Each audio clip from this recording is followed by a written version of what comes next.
ஆதியாகமம் 5ஆம் அதிகாரம். ஆதாமின் வம்ச வரலாறு. தேவன் மனுஷனை சிருஷ்டித்த நாளிலே அவனை தேவ சாயலாக உண்டாக்கினார்.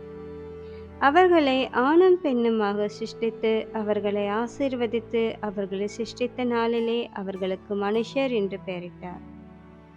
ஆதாம் 130 வயதான போது தன் சாயலாக தன் ரூபத்தின்படியே ஒரு குமாரனை பெற்று அவனுக்கு சேத் என்று பெயரிட்டான். ஆதாம் சேத்தை பெற்ற பின் 800 வருஷம் உயிரோடு இருந்து குமாரரையும் குமார்த்திகளையும் பெற்றான். ஆதாம் உயிரோடு இருந்த நாளெல்லாம் 930 வருஷம். அவன் மரித்தான். சேத் 105 வயதான போது ஏனோசை பெற்றான். சேத் ஏனோசை பெற்ற பின் 807 வருஷம் உயிரோடு இருந்து குமாரரையும் குமார்த்திகளையும் பெற்றான். சேத்தனுடைய நாளெல்லாம் 912 வருஷம். அவன் மரித்தான். ஏனோஸ் 90 வயதான போது கேனானை பெற்றான். ஏனோஸ் கேனானை பெற்ற பின் 815 வருஷம் உயிரோடு இருந்து குமாரரையும் குமார்த்திகளையும் பெற்றான். ஏனோசினுடைய நாளெல்லாம் 905 வருஷம். அவன் மரித்தான். கேனான் 70 வயதான போது மகலாலேயேலை பெற்றான். கேனான் மகலாலேயேலை பெற்ற பின் 840 வருஷம் உயிரோடு இருந்து குமாரரையும் குமார்த்திகளையும் பெற்றான். கேனானுடைய நாளெல்லாம் 910 வருஷம். அவன் மரித்தான். மகலாலேயேல் 65 வயதான போது யாரோதை பெற்றான். மகலாலேயேல் யாரோதை பெற்ற பின் 830 வருஷம் உயிரோடு இருந்து குமாரரையும் குமார்த்திகளையும் பெற்றான். மகலாலேயேலுடைய நாளெல்லாம் 895 வருஷம்.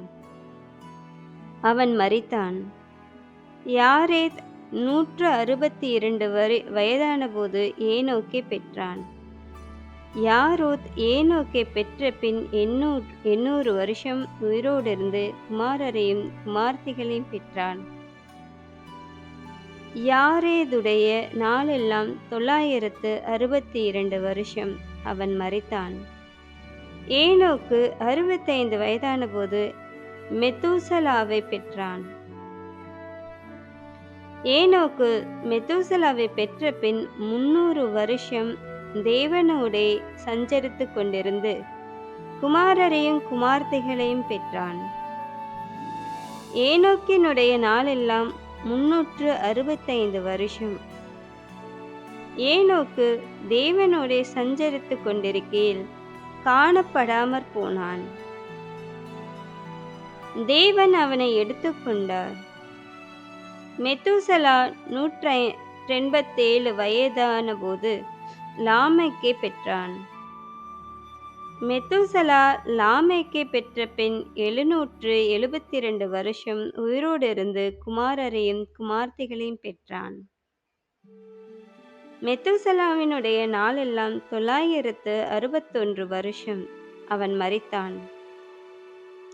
லாமேக்கு 152 வயதான போது ஒரு குமாரனை பெற்று கர்த்தர் சபித்த பூமியிலே நமக்கு உண்டான வேலையிலும் நம்முடைய கைகளின் பிரயாசத்திலும் இவன் நம்மை தேற்றுவான் என்று சொல்லி அவனுக்கு நோவா என்று பெயரிட்டான். லாமேக்கு நோவாவை பெற்ற பின் 595 வருஷம் உயிரோடு இருந்து குமாரரையும் குமார்த்திகளையும் பெற்றான். லாமேக்கினுடைய நாளெல்லாம் 777 வருஷம். அவன் மரித்தான். நோவா 500 வயதான போது சேம், காம், யாபேத் என்பவர்களை பெற்றான். ஆதியாகமம் 6ஆம் அதிகாரம். மனுஷர் பூமியின் மேல் பெருகத் துவங்கி அவர்களுக்கு குமாரத்திகள் பிறந்தபோது தேவகுமாரர் மனுஷ குமார்த்திகளை அதிக சௌந்தரியமுள்ளவர்கள் என்று கண்டு அவர்களுக்குள்ளே தங்களுக்கு பெண்களை தெரிந்து கொண்டார்கள். அப்பொழுது கர்த்தர், என் ஆவி என்றென்றைக்கும் மனுஷனோடே போராடுவதில்லை, அவன் மாமிசந்தானே, அவன் இருக்கப் போகிற நாட்கள் 120 வருஷம் என்றார். அந்நாட்களில் ராட்சதர் பூமியிலே இருந்தார்கள்.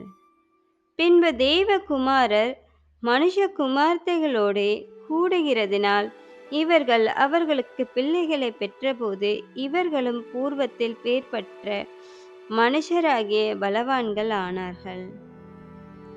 மனுஷனுடைய அக்கிரமம் பூமியிலே பெருகினது என்றும் அவன் இருதயத்து நினைவுகளின் தோற்றமெல்லாம் நித்தமும் பொல்லாததே என்றும் கர்த்தர் கண்டு, தாம் பூமியிலே மனுஷனை உண்டாக்கினதற்காக கர்த்தர் மனஸ்தாபப்பட்டார். அது அவர் இருதயத்திற்கு விசனமாயிருந்தது. அப்பொழுது கர்த்தர், நான் சிருஷ்டித்த மனுஷனை பூமியின் மேல் வைக்காமல் மனுஷன் முதற்கொண்டு மிருகங்கள், ஊரும் பிராணிகள், ஆகாயத்து பறவைகள் பரியந்தமும் இருக்கிறவைகளை நிக்கிரகம் பண்ணுவேன். நான் அவர்களை உண்டாக்கினது எனக்கு மனஸ்தாபமாய் இருக்கிறது என்றார். நோவாவுக்கோ கர்த்தருடைய கண்களில் கிருபை கிடைத்தது. நோவாவின் வம்ச வரலாறு. நோவா தன் காலத்தில் இருந்தவர்களுக்குள்ளே நீதிமானும் உத்தமனுமாய் இருந்தான். நோவா தேவனோடு சஞ்சரித்து கொண்டிருந்தான். நோவா சேம், காம், யாபேத் என்னும் 3 குமாரரை பெற்றான். பூமியானது தேவனுக்கு முன்பாக சீர்கெட்டதாய் இருந்தது. பூமி கொடுமையினால் நிறைந்திருந்தது. தேவன் பூமியை பார்த்தார், இதோ அது சீர்கெட்டதாய் இருக்கிறது. மாம்சமான யாவரும் பூமியின் மேல் தங்கள் வழியை கெடுத்து கொண்டிருந்தார்கள். அப்பொழுது தேவன் நோவாவை நோக்கி, மாம்சமான யாவரின் முடிவும் எனக்கு முன்பாக வந்தது. அவர்களாலே பூமியின் கொடுமையினால் நிறைந்தது.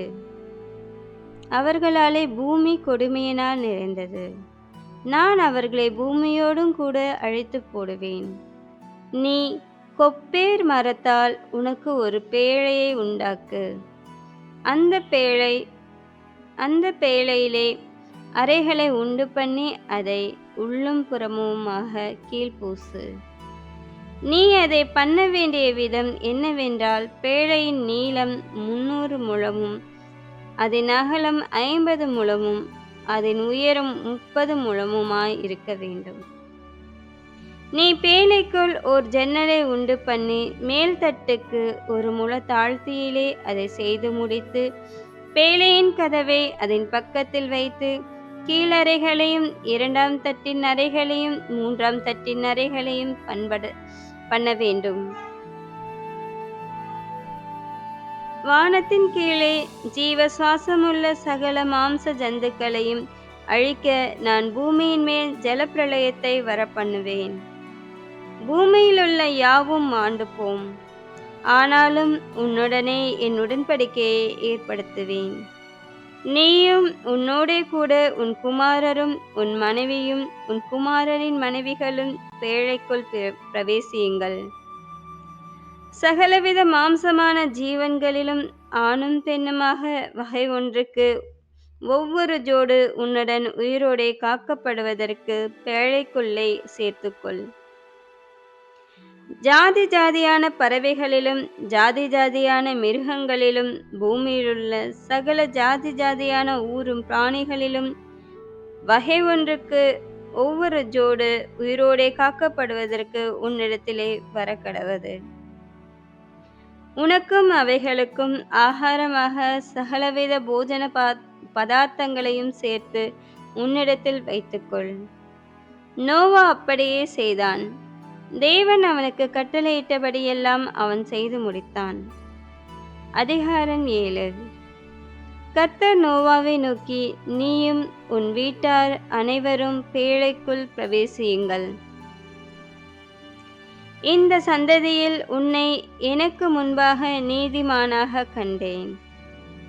பூமியின் மீதெங்கும் வித்தை உயிரோடே காக்கும் பொருட்டு நீ சுத்தமான சகல மிருகங்களிலும் ஆணும் பெண்ணுமாக எவ்வேழு ஜோடும், சுத்தமல்லாத மிருகங்களில் ஆணும் பெண்ணுமாக ஒவ்வொரு ஜோடும், ஆகாயத்து பறவைகளிலும்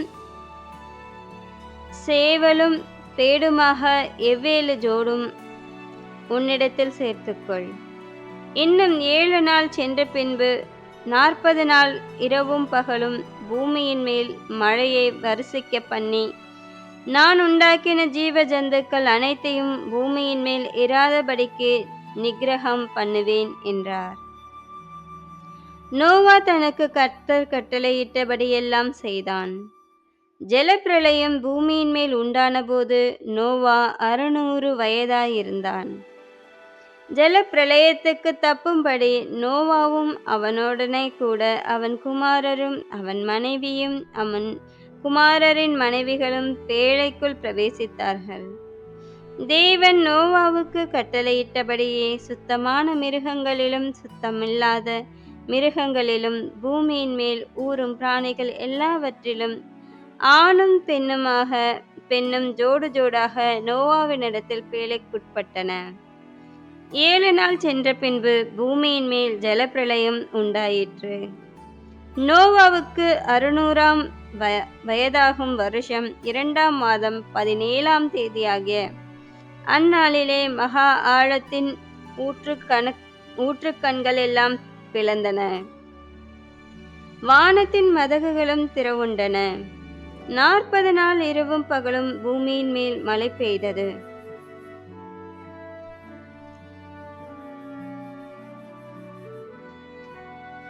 அன்றைய தினமே நோவாவும் நோவாவின் குமாரராகிய சேமும் காமும் யாபேத்தும் அவர்களுடனே கூட நோவாவின் மனைவியும் அவன் குமாரனின் 3 மனைவிகளும் பேழைக்குள் பிரவேசித்தார்கள். அவர்களோடு ஜாதி ஜாதியான சகலவித காட்டு மிருகங்களும் ஜாதி ஜாதியான சகலவித நாட்டு மிருகங்களும் பூமியின் மேல் ஊறுகிற ஜாதி ஜாதியான சகலவித ஊரும் பிராணிகளும் ஜாதி ஜாதியான சகலவித பறவைகளும் பலவிதமான சிறகுகளுள்ள சகலவித பட்சிகளும் பிரவேசித்தன. இப்படியே ஜீவ சுவாசம் உள்ள மாமிச ஜந்துக்கள் எல்லாம் ஜோடு ஜோடாக நோவாவின் இடத்தில் பேழைக்குள் பிரவேசித்தன. தேவன் அவனுக்கு கட்டளையிட்டபடியே ஆணும் பெண்ணுமாக சகலவித மாமிச ஜந்துக்களும் உள்ளே பிரவேசித்தன. அப்பொழுது கர்த்தர் அவனை உள்ளே விட்டு கதவை அடைத்தார். ஜலப்பிரளயம் 40 நாள் பூமியின் மேல் உண்டான போது ஜலம் பெருகி பேழையை கிளம்ப பண்ணிற்று. அது பூமிக்கு மேல் மிதந்தது. ஜலம் பெருகி பெருவெள்ளமாகி பூமியின் மேல் மிகவும் பெருகிற்று. பேழையானது ஜலத்தின் மேல் மிதந்து கொண்டிருந்தது. ஜலம் பூமியின் மேல் மிகவும் அதிகமாய் பெருகினதினால் வானத்தின் கீழ் எங்கும் உள்ள உயர்ந்த மலைகளெல்லாம் மூடப்பட்டன. மூடப்பட்ட மலைகளுக்கு மேலாய் 15 முழ உயரத்திற்கு ஜலம் பெருகிற்று.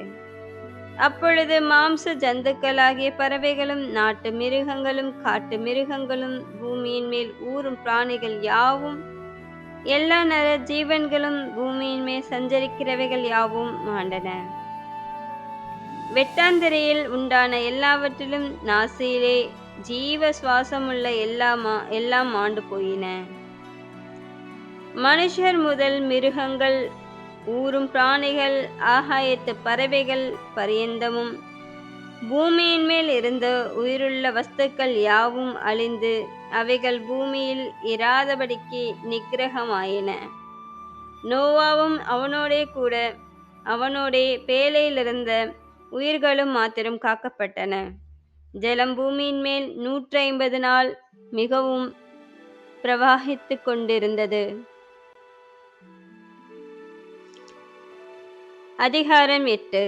தேவன் நோவாவையும் அவனுடனே பேழையிலிருந்த சகல காட்டு மிருகங்களையும் சகல நாட்டு மிருகங்களையும் நினைத்தருளினார். தேவன் பூமியின் மேல் காற்றை வீச பண்ணினார். அப்பொழுது ஜலம் அமர்ந்தது. ஆழத்தின் ஊற்றுக்கண்களும் வானத்தின் மதகுகளும் அடைபட்டன. வானத்து மழையும் நின்று போயிற்று. ஜலம் பூமியிலிருந்து நாளுக்கு நாள் வற்றிக் கொண்டே வந்தது. 150 நாளுக்கு பின்பு ஜலம் வடிந்தது. 7ஆம் மாதம் 17ஆம் தேதியிலே பேழை அரராத் என்னும் மலைகளின் மேல் தங்கிற்று. 10ஆம் மாதம் மட்டும் ஜலம் வடிந்து கொண்டே வந்தது. 10ஆம் மாதம் முதல் தேதியிலே மலை சிகரங்கள் காணப்பட்டன. 40 நாள் சென்ற பின் நோவா தான் பேழையில் செய்திருந்த ஜன்னலை திறந்து ஒரு காகத்தை வெளியே விட்டான். அது புறப்பட்டு பூமியின் மேல் இருந்த ஜலம் வற்றி போகும் வரைக்கும் போகிறதும் வருகிறதுமாய் இருந்தது.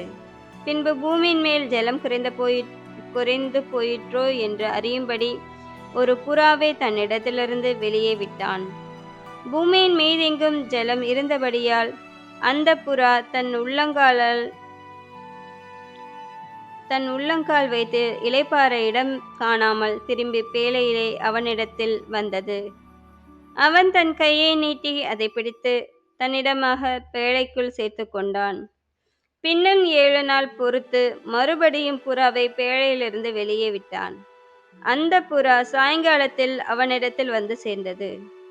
இதோ அது கொத்தி கொண்டு வந்த ஒரு ஒலிவ மரத்தில் இலை அதன் வாயில் இருந்தது. அதனாலே நோவா பூமியின் மேல் ஜலம் குறைந்து போயிற்று என்று அறிந்தான். பின்னும் 7 நாள் பொறுத்து அவன் புறாவை வெளியே விட்டான். அது அவனிடத்திற்கு திரும்பி வரவில்லை. அவனுக்கு 601 வயதாகும் வருஷத்தில் 1ஆம் மாதம் முதல் தேதியிலே பூமியின் மேல் இருந்த ஜலம் வற்றி போயிற்று. நோவா பேழையின் மேல் தட்டை எடுத்து பார்த்தான். பூமியின் மேல் ஜலம் இல்லாதிருந்தது. 2ஆம் மாதம் 27ஆம் தேதியிலே பூமி காய்ந்திருந்தது. அப்பொழுது தேவன் நோவாவை நோக்கி, நீயும் உன்னோடே கூட உன் மனைவியும் உன் குமாரரும் உன் குமாரரின் மனைவிகளும் பேழையை விட்டு புறப்படுங்கள். உன்னிடத்தில் இருக்கிற சகலவித மாமிச ஜந்துக்களாகிய பறவைகளையும் மிருகங்களையும் பூமியின் மேல் ஊறுகிற சகல பிராணிகளையும் உன்னோடே வெளியே வரவிடு. அவைகள் பூமியிலே திரளாய் வர்த்தித்து பூமியின் மேல் பழுகி பெருக கடவது என்றார். அப்பொழுது நோவாவும் அவன் குமாரரும் அவன் மனைவியும் அவன் குமாரரின் மனைவிகளும் புறப்பட்டு வந்தார்கள். பூமியின் மேல் நடமாடுகிற சகல மிருகங்களும் ஊறுகிற சகல பிராணிகளும் சகல பறவைகளும் ஜாதி ஜாதியாய் பேழையிலிருந்து புறப்பட்டு வந்தன.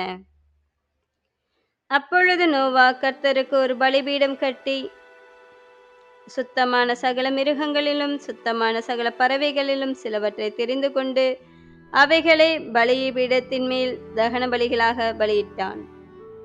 சுகந்த வாசனையை கர்த்தர் முகர்ந்தார். அப்பொழுது கர்த்தர், இனி நான் மனுஷர் நிமித்தம் பூமியை சபிப்பதில்லை. மனுஷனுடைய இருதயத்தின் நினைவுகள் அவன் சிறு வயது தொடங்கி பொல்லாததாய் இருக்கிறது. நான் இப்பொழுது செய்தது போல இனி சகல ஜீவன்களையும் சங்கரிப்பதில்லை. பூமியிலுள்ள நாளளவும் விதைப்பும் அறுப்பும் சீதளமும் உஷ்ணமும் கோடைக்காலமும் ஆரிக்காலமும் பகலும் இரவும் ஒழிவதில்லை என்று தம்முடைய உள்ளத்தில் சொன்னார். அதிகாரம் 9. பின்பு தேவன் நோவாவையும் அவன் குமாரரையும் ஆசீர்வதித்து, நீங்கள் பலுகி பெருகி பூமியை நிரப்புங்கள். உங்களை பற்றிய பயமும் அச்சமும் பூமியிலுள்ள சகல மிருகங்களுக்கும் ஆகாயத்தில் உள்ள சகல பறவைகளுக்கும் உண்டாயிருக்கும்.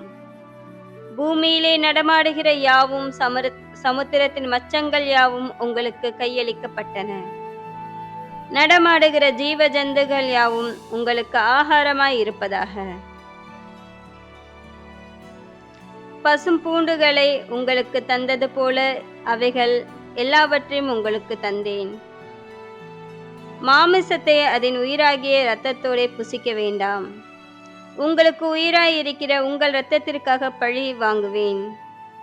சகல ஜீவ ஜந்துக்களிடத்திலும் மனுஷனிடத்திலும் பழி வாங்குவேன். மனுஷனுடைய உயிருக்காக அவனவன் சகோதரனிடத்தில் பழிவாங்குவேன். மனுஷன் தேவ சாயலில் உண்டாக்கப்பட்டபடியால் மனுஷனுடைய இரத்தத்தை எவன் சிந்துகிறானோ அவனுடைய இரத்தம் மனுஷனாலே சிந்தப்பட கடவது. நீங்கள் பலுகி பெருகி பூமியிலே திரளாய் வர்த்தித்து விருத்தியாகுங்கள் என்றார். பின்னும் தேவன் நோவாவையும் அவன் குமாரரையும் நோக்கி, நான் உங்களோடும் உங்களுக்கு பின்வரும் உங்கள் சந்ததியோடும் உங்களோட பேழையிலிருந்து புறப்பட்ட சகல ஜீவ ஜந்துக்கள் முதல் இனி பூமியில் உண்டாக போகிற சகல ஜீவ ஜந்துக்கள் பரியந்தம் பறவைகளோடும் நாட்டு மிருகங்களோடும் உங்களிடத்தில் இருக்கிற பூமியில் உள்ள சகல காட்டு மிருகங்களோடும் என் உடன்படிக்கையை ஏற்படுத்துகிறேன். இனி மாம்சம் மாணவிகள் எல்லாம் ஜலப்பிரளயத்தினால் சங்கீகரிக்கப்படுவதில்லை என்றும் பூமியை அழிக்க இனி ஜலப்பிரளயம் உண்டாவதில்லை என்றும் உங்களோட என் உடன்படிக்கையை ஏற்படுத்துகிறேன் என்றார். அன்றையும் தேவன் எனக்கும் உங்களுக்கும் உங்களிடத்தில் இருக்கும் சகல ஜீவ ஜந்துக்களுக்கும் நித்திய தலைமுறைகளுக்கென்று நான் செய்கிற உடன்படிக்கையின் அடையாளமாக நான் என் வில்லை மேகத்தில் வைத்தேன். அது எனக்கும் பூமிக்கும் உண்டான உடன்படிக்கைக்கு அடையாளமாயிருக்கும். நான் பூமிக்கு மேலாய் மேகத்தை வருவிக்கும் போது அந்த வில் மேகத்தில் தோன்றும். அப்பொழுது எல்லா மாம்ச ஜீவன்களையும் அழிக்க இனி ஜலமானது பிரளயமாய் பெருகாதபடிக்கு எனக்கும் உங்களுக்கும் மாம்சமான சகல ஜீவ ஜந்துக்களுக்கும் உண்டான என் உடன்படிக்கையை நினைவு கூறுவேன். அந்த வில் மேகத்தில் தோன்றும் போது தேவனுக்கும் பூமியிலுள்ள சகலவித மாம்ச ஜீவன்களுக்கும் உண்டான நித்திய உடன்படிக்கையை நான் நினைவு கூறும்படிக்கு அதை நோக்கி பார்ப்பேன். இது எனக்கும் பூமியிலுள்ள மாம்சமான யாவுக்கும் நான் ஏற்படுத்தின உடன்படிக்கையின் அடையாளம் என்று நோவாவுடனே சொன்னார். பேழையிலிருந்து புறப்பட்ட நோவாவின் குமாரர் சேம், காம், யாபேத் என்பவர்களே. காம் கானானுக்கு தகப்பன். இம்மூவரும் நோவாவின் குமாரர். இவர்களாலே பூமி எங்கும் ஜனங்கள் பரம்பினார்கள். நோவா பயிரிடுகிறவனாகி திராட்சை தோட்டத்தை நாட்டினான். அவன் திராட்சை ரசத்தை குடித்து வெறி கொண்டு தன் கூடாரத்தில் வஸ்திரம் விலகி படுத்திருந்தான். அப்பொழுது கானானுக்கு தகப்பனாகிய காம் தன் தகப்பனுடைய நிர்வாணத்தை கண்டு வெளியில் இருந்த தன் சகோதரர் இருவருக்கும் அறிவித்தான். அப்பொழுது சேமும் யாபேத்தும் ஒரு வஸ்திரத்தை எடுத்து தங்கள் இருவருடைய தோள் மேலும் போட்டுக்கொண்டு பின்னிட்டு வந்து தங்கள் தகப்பனுடைய நிர்வாணத்தை மூடினார்கள். அவர்கள் எதிர்முகமாய் போகாதபடினால் தங்கள் தகப்பனுடைய நிர்வாணத்தை காணவில்லை. நோவா திராட்சை ரசத்தின் வெறி தெளிந்து விழித்த போது தன் இளைய குமாரன் தனக்கு செய்ததை அறிந்து கானான் சபிக்கப்பட்டவன், தன் சகோதரிடத்தில் அடிமைகளுக்கு அடிமையாய் இருப்பான் என்றான். சேமனுடைய தேவனாகிய கர்த்தருக்கு ஸ்தோத்திரம் உண்டாவதாக. கானான் அவனுக்கு அடிமையாய் இருப்பான். யாபேத்தை தேவன் விருத்தியாக்குவார். அவன் சேமனுடைய கூடாரங்களில் குடியிருப்பான். கானான் அவனுக்கு அடிமையாய் இருப்பான். ஜல பிரளயத்துக்கு பின்பு நோவா 350 வருஷம் உயிரோடு இருந்தான். நோவாவின் நாட்கள் எல்லாம் 950 வருஷம் அவன் மரித்தான். ஆமேன், ஆமேன்.